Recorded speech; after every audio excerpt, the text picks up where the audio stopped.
I've been following, or have you been following this story about far right, far right rally in Sweden, in Scandinavia, and central to that is the treatment of Muslims. And as a result of all of that, there was some serious rioting that developed or that unfolded. Let's find out more about it. I don't have all the details. That's why we're going to find out. My guest is Professor Amina Poljarevic, who is the Assistant Professor of Religion at the Uppsala University. Prof. Poljarevic, I appreciate your time. Thank you for joining me.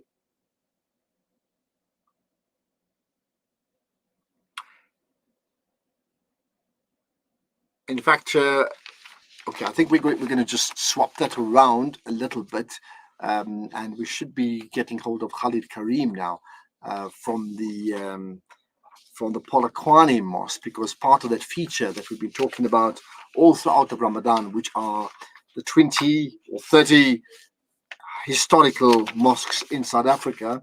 Lots of people have suggested we should be talking about the Polokwane Mosque. I just want to double check whether we're going to get to them first, the Polokwane Mosque, and thereafter we will get an update on the goings on in Sweden, which is also very, very disturbing indeed. Okay, let's do that, because so Khalid Carrim is with me. So let me tell you, we've thrown this challenge to say, suggest names of mosques that you think will fit into this category of the, well, I said 30 or 20 of the most historically significant mosques in South Africa. So not necessarily the oldest, but there's certain reasons why they are significant. So we've had a few people suggesting we should check out the Polokwane Mosque. We're certainly grateful with two people who I think has connections to Polokwane, Shafinaz Hassan on the one hand, and Aslam Baba, Advocate Aslam Baba on the other hand, who've certainly suggested we talk about the Polokwane Mosque. So with me then is Khalid Carrim, who's the secretary at the Polokwane Muslim Trust.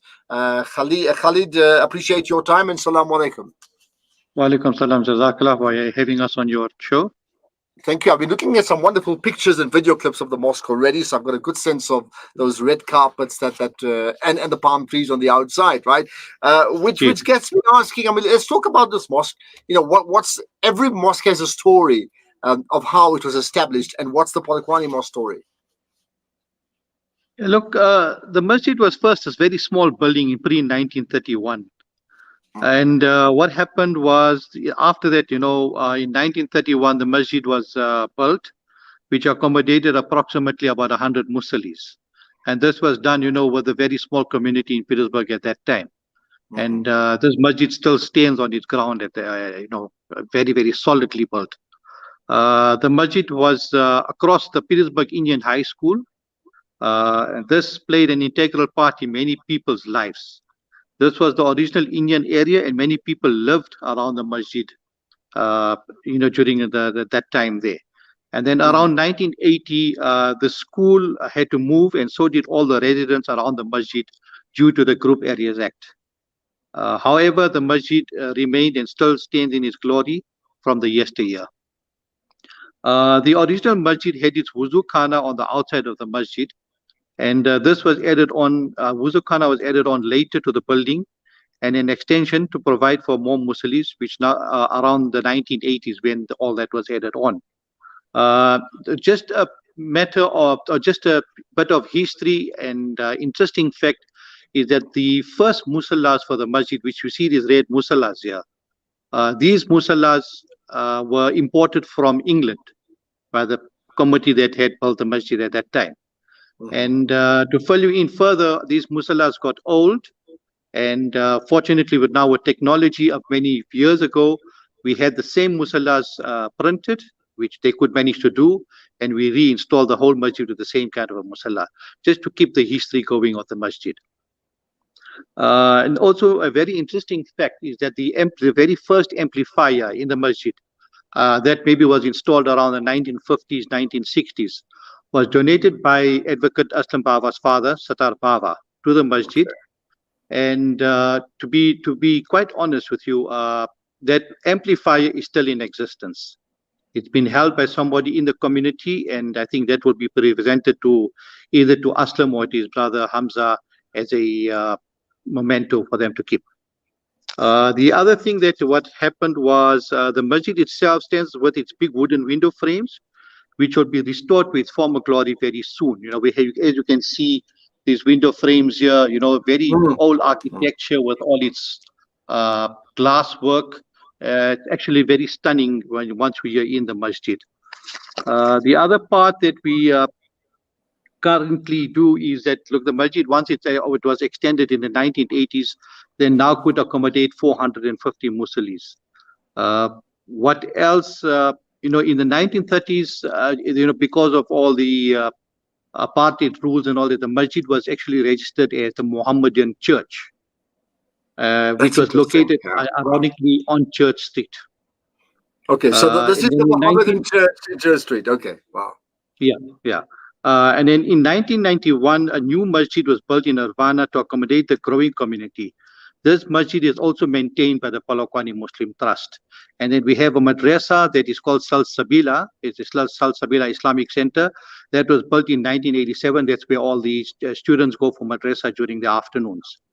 And then what else can I tell you? I think that's about it. I can tell you about a masjid, what I know, because I'm still very young. I don't know what Yeah, of course. the Yeah. elders. So basically, you can ask me any other questions if you need Yeah. to. Well, I mean, so you're saying that the community around this mosque or masjid is now moved to, as you call it, Nirvana, the residential Yes, area, right? So do I yes, take it that this mosque is in the town yes. area? It's in the town. Yes. Okay. Now, architecturally, I mean, the little bit I've seen, I think you're right. There's a wonderful sense of serenity that I Yes. can see, and I love the red, and I love the palm trees. There's just a sense of peace. Does that? I mean, how much do you know about the architecture that you can tell us about? To be honest with you, I don't really know much. I tried to gather information, but unfortunately, I couldn't gather it in time.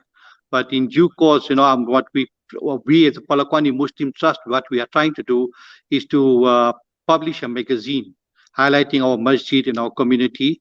And the main feature will be our town masjid, which now is called the Jummah Masjid. So this is now called officially the Jummah Masjid, right? Yes, that is correct. Okay.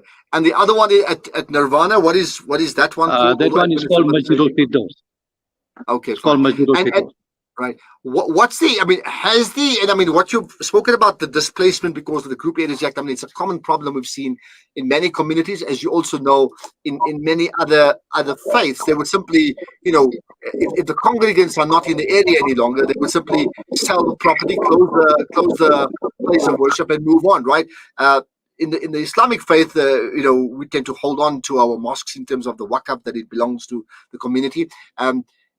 Therefore, what impact did the displacement have on the mosque in terms of worshippers coming there when there's no residential community around it? No, look, that continued. Fortunately enough, that continued. I think that the community made sure that stood ground. And look, up till today, I mean, we don't have much Musallis coming here to the town masjid. But from that time, there were still people that were coming into the masjid. In fact, there were quite a few people.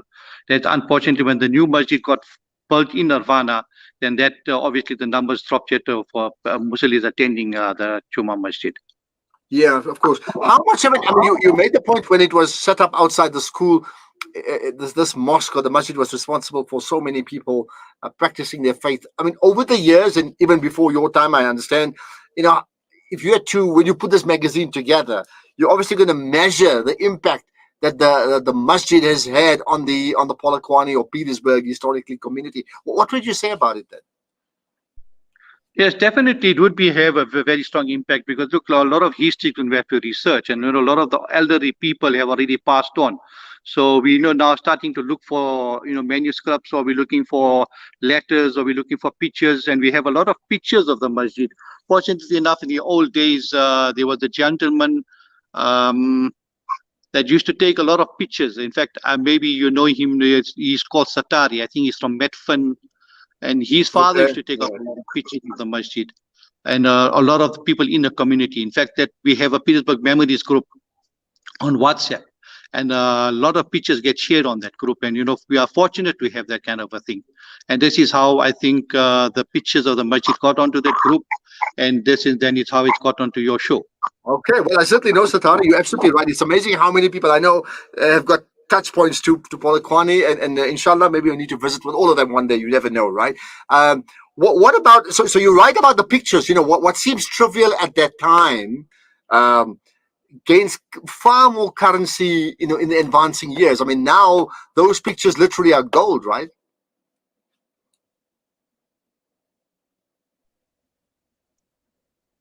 I think we've just lost the sound. Yeah, can you hear me? I was talking about the pictures that are gold. I think we've just lost the sound for a moment. Yes, I said no. Look, the pictures speak many words. Pictures, can tell you 1,000 stories. Yeah, in your perhaps maybe a good thing is to give me a contact or an email address for people from the Polokwane community who may see this and now feel they may wish to contribute to that to the historical depiction via the magazine that you speak about. Yes, they could. Our email address is pmt786 pmt Right. at gmail.com. So pmt786 at gmail.com. Is that right? pmt786 pmt at gmail.com. So it's twice PMT, PMT786PMT at gmail.com. Just very quickly, the last thing, I mean, the resident imam of this particular mosque, I mean, and who is he now? And do you know who the first imam was? No, I'm not sure who the first imam was, but currently we have 3 imams for the masjid. We do a rotation between our 2 masjids. So the head imam is Maulana Abdul Baqi Razak, and then the second imam is Maulana Naeemullah Chunara, and the third imam is Maulana Muhammad Rawat. Okay, and between the 3 mosques they rotate, as you said, right? Okay, well, the interesting indeed. Thank you for giving up your time. I will certainly look forward to see how this develops with great interest, Khalid. Thank you so much. Right, some wonderful pictures I see there. Khalid Carrim, the secretary at the Polokwane Muslim Trust. So there we are. That mosque, what did he say? 1931, I think it was. Anyway, somewhere 100 years ago, or just under 100 years ago, that mosque was set up in Polokwane, and you can now see the impact that it's made. I mean, so here's a bit of trivia from my side.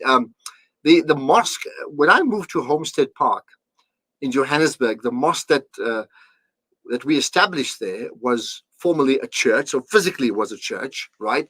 And then we bought, I think people like Ismail Lunat played a huge role in that as amongst the elders, and got us all together and said, come on, we need to establish a mosque. And therefore a church was physically bought, the actual building, and then converted into a mosque. Now remember, at that stage the Group Areas Act was present, so you couldn't even buy it under your name.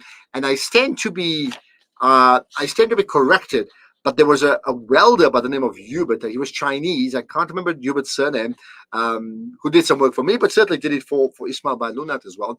And Ismail Bhai Lunat said, I will give you whatever work you need to do, but I need someone to be the nominee for the purchase of the land. And according to my knowledge, that Hubert, the Chinese welder, who's not Muslim, was the nominee for the purchase of the property.